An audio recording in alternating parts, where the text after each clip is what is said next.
Hello students, in the previous lecture of this unit, we have discussed about the different methods for viscosity determination.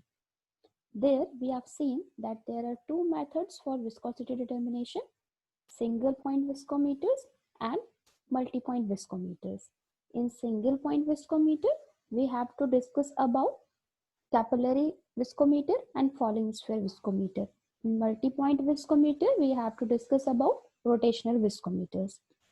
So in the previous lecture, I have discussed about capillary U-tube viscometer. Now I am going to discuss about falling sphere viscometer. Basically, falling sphere viscometer is based on Stokes law. Stokes law is the basis of the falling sphere viscometer, in which the fluid is stationary in a vertical glass tube. इसमें अगर आपसे principal पूछा जाए falling sphere viscometer का, तो falling sphere viscometer का principal Stokes law पे based होता है. फॉलिंग स्फीयर विस्कोमीटर के केस में यहाँ पे आप डायग्राम में देख सकते हो, एक बॉल दी हुई है सैंपल ट्यूब में. इस सैंपल ट्यूब में ये ट्यूब स्टेशनरी रहेगा, फ्लूइड स्टेशनरी रहेगा. इस सैंपल ट्यूब के अंदर सैंपल फ्लूइड फिल्ड रहेगा जो कि स्टेशनरी होगा, और इस वर्टिकल ग्लास ट्यूब में एक बॉल ड्रॉप की जाएगी. वो स्फीयर, वो बॉल फॉल करेगा, मूव करेगा इस स्टेशनरी वर्टिकल ट्यूब में. In this, rate at which a ball falls is directly proportional to is reciprocal of viscosity of the sample. Means इस सैंपल की विस्कोसिटी जितनी ज्यादा होगी, बॉल उतने ही कम रेट से फॉल होगी, क्योंकि viscosity is resistance to flow. Viscosity कम होगी, बॉल ये स्फीयर उतनी ही ज्यादा रेट से यहाँ पे फॉल होगा. Example of falling sphere viscometer is Hopler viscometer, which we can see in this diagram.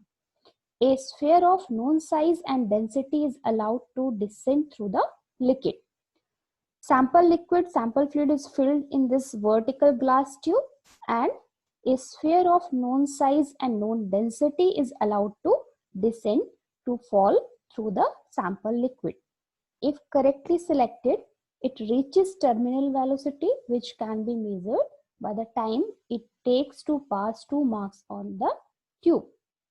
कुछ टाइम के बाद क्या होगा, ये स्फीयर एक टर्मिनल वेलोसिटी रीच कर जाएगा, और इस टाइम पे जो स्टार्टिंग मार्क है और जो सेकेंड मार्क है, 2 मार्क्स के बीच में ये स्फीयर जितना टाइम ले रहा है सेकेंड मार्क को पहुंचने तक, वो टाइम नोट कर लेंगे.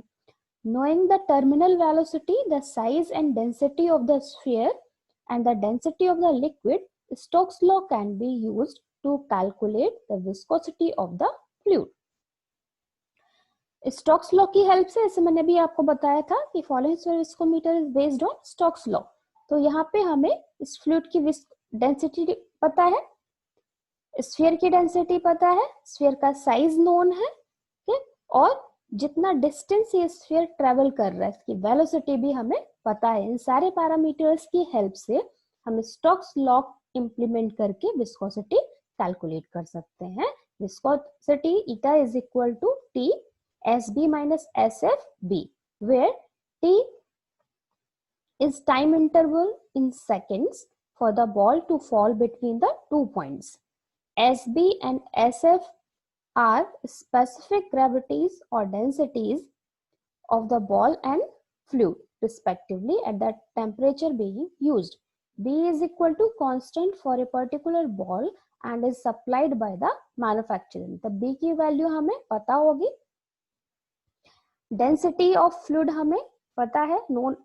यहाँ पे जो स्फीयर लिया है ये भी नोन डेंसिटी का लिया है. यहाँ पे टाइम, एक दोनों मार्क्स के बीच में ट्रैवल करने में स्फीयर ने जितना टाइम लिया है वो एक्सपेरिमेंटली हम डिटरमाइन कर लेंगे. ये सारी वैल्यूज इस फॉर्मूला में पुट करके विस्कोसिटी की वैल्यू हमें मिल जाएगी. So with the help of falling sphere viscometer we can determine the viscosity, which is method of single point. That's it about the falling sphere viscometer. Thank you.